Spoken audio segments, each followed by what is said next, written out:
नमस्कार दोस्तों, आप सभी का स्वागत है। यदि आप सिविल इंजीनियरिंग फील्ड से हैं या कंस्ट्रक्शन फील्ड से हैं या घर बनाने का प्लानिंग कर रहे हैं, तो यह वीडियो आपके लिए बहुत ही ज़्यादा महत्वपूर्ण होने वाला है। आज के वीडियो में बात करेंगे क्यूरिंग पीरियड किस मेंबर के लिए कितना होता है। यदि आप घर बनाने का प्लान कर रहे हैं तो घर में अलग अलग कंपोनेंट होता है। उस कंपोनेंट में कौन से पार्ट में कितना दिन आपको तराई करना चाहिए, क्योंकि जैसे ही सीमेंट मिलता है और कंक्रीट बनता है या मसाला बनता है तो उसका क्यूरिंग करना बहुत ही अनिवार्य हो जाता है। अगर आप क्यूरिंग नहीं करेंगे तो प्रॉपर स्ट्रेंथ नहीं आएगा और घर कमजोर हो जाएगा। इसीलिए क्यूरिंग करना बहुत ही अनिवार्य हो जाता है।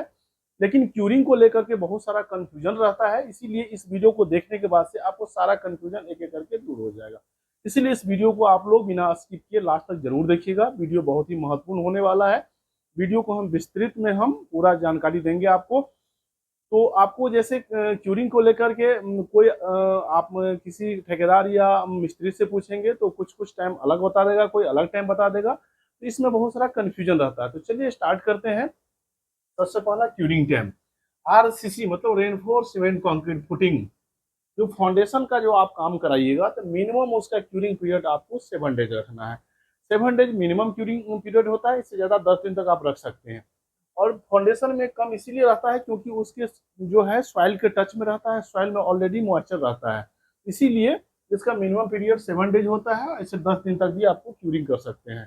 तो जब कभी आरसीसी का फुटिंग बनाए या फाउंडेशंस का कोई भी काम कराएं, जैसे कि राफ्ट फाउंडेशन हो गया, आइसोलेटेड फुटिंग हो गया, कंबाइंड फुटिंग हो गया, एक्सेट्रा, तो वहां पर आपको मिनिमम 7 डेज तक क्यूरिंग करना है। क्यूरिंग इसीलिए होता है, जैसे ही सीमेंट में पानी डालते हैं तो बहुत सारा उसमें कंपाउंड्स बनता है जिसे बॉग्यूज कंपाउंड कहते हैं। उसमें केमिकल रिएक्शन शुरू होने लगता है और उसमें हीट ऑफ इवोल्यूशन होता है। हीट ऑफ इवोल्यूशन होने को अगर उसमें मॉइस्चर बना के रखते हैं तो फिर उसमें हीट ऑफ इवोल्यूशन में जो इवोपरेट होता है स्लरी के रूप में सीमेंट पार्टिकल्स, उसको ये रोकता है और प्रॉपर स्ट्रेंथ को गेन करता है। अगर हम उसमें क्यूरिंग नहीं करेंगे तो हीट ऑफ इवोल्यूशन होगा और धीरे धीरे जो है स्ट्रेंथ रिड्यूस कर जाएगा और सरफेस क्रैक हो जाएगा। इसीलिए क्यूरिंग प्रॉपर समय तक किया जाता है। दूसरा है आपका आरसीसी बीम, यानी कि रेनफोर्स सीमेंट कंक्रीट बीम। इसका क्यूरिंग आपको मिनिमम 14 दिन तक करना है। ये जो टाइम्स है मिनिमम क्यूरिंग पीरियड है, इससे ज्यादा आप 21 दिन तक भी कर सकते हैं। नेक्स्ट है आपका आरसीसी कॉलम।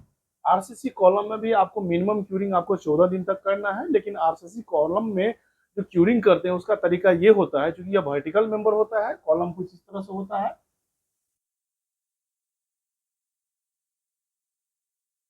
इसमें जैसे ही हम पानी स्प्रिंकलिंग करेंगे तो ये पानी जो है सीधा जो है ना एक बार आकर के इसके कांटेक्ट में रहेगा, नीचे की ओर गिरेगा। इसीलिए इसमें हम क्या करते हैं, जूट बैग को इसको अच्छी तरह लपेट करके फिर सुबह दोपहर शाम 3 टाइम इसका क्यूरिंग करते हैं, ताकि यह जो वर्टिकल्स मेंबर है कॉलम का इसमें मॉइस्चर बना रहे। तो जब कभी आरसीसी कॉलम या बीम का क्यूरिंग करें तो गन्नी बैग जूट बैग लपेट करके तब सुबह दोपहर शाम 3 टाइम करें। नेक्स्ट है ब्रिक वॉल। ब्रिक वॉल का जो क्यूरिंग आपको करना है मिनिमम 7 डेज तक करना है और आगे 10 डेज तक कंटिन्यू कर सकते हैं, लेकिन मिनिमम आपको 7 दिन तक करना ही करना है। अगर मान लीजिए कि प्रोजेक्ट वर्क में काम अगर बहुत फास्ट चल रहा है और बहुत बड़ा प्रोजेक्ट है और उसमें जो है ना बहुत सारा ब्रिक वर्क का वाल है, तो उसको पेंट से मोटे अक्षर में उसका नाम, डेट ऑफ ब्रिक लेइंग लिखा दे, ताकि आपको कंफ्यूजन नहीं हो। आपको प्रॉपर क्यूरिंग जो है उसमें 7 दिन तक हुआ है या नहीं हुआ आइडेंटिफाई हो जाएगा। तो इसीलिए ब्रिक वॉल का जो है आप जो है डेट मोटे अक्षरों में पेंट से लिखवाइएगा। नेक्स्ट है स्लैब और रूफ। स्लैब और रूफ में कभी भी क्यूरिंग जो है आपको 14 दिन से कम नहीं कराना है और आपको 28 दिन तक कंटिन्यू करना है, डिपेंडिंग अपॉन आपके पास कितना टाइम है नेक्स्ट स्लैब को करने के लिए। तो आपको 14 से 28 दिन तक करना है। लेकिन जब भी स्लैब में आप क्यूरिंग करें तो प्रॉपर उसमें पॉन्डिंग करके करें। जैसे कि मान लीजिए स्लैब है, देख सकते हैं ये स्लैब है, इसमें जो आपको क्यूरिंग करना है ऐसे पॉन्डिंग बना देना है, ऐसे पॉन्डिंग बना देना है।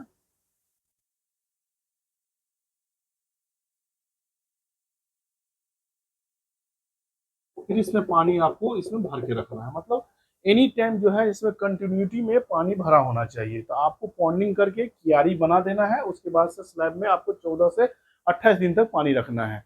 तो इसको लेकर के कोई कंफ्यूजन नहीं है। नेक्स्ट है प्लास्टर वर्क। जब प्लास्टर वर्क करेंगे दीवार पर तो इसमें आपको जो क्यूरिंग करना है 14 दिन तक करना है, क्योंकि इसमें पानी स्प्रिंकलिंग होता है, पाइप से स्प्रिंकलिंग करते हैं, क्योंकि इसका जो सरफेस है वो सरफेस एरिया बड़ा होता है।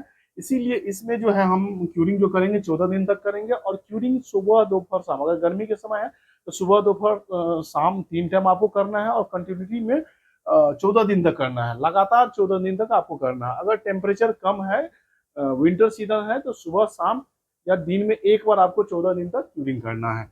नेक्स्ट है सीसी फ्लोरिंग या पीसीसी। पीसीसी का मतलब हुआ प्लेन सीमेंट कंक्रीट, वैसा कंक्रीट जिसमें स्टील नहीं हो उसे प्लेन सीमेंट कंक्रीट कहा जाता है।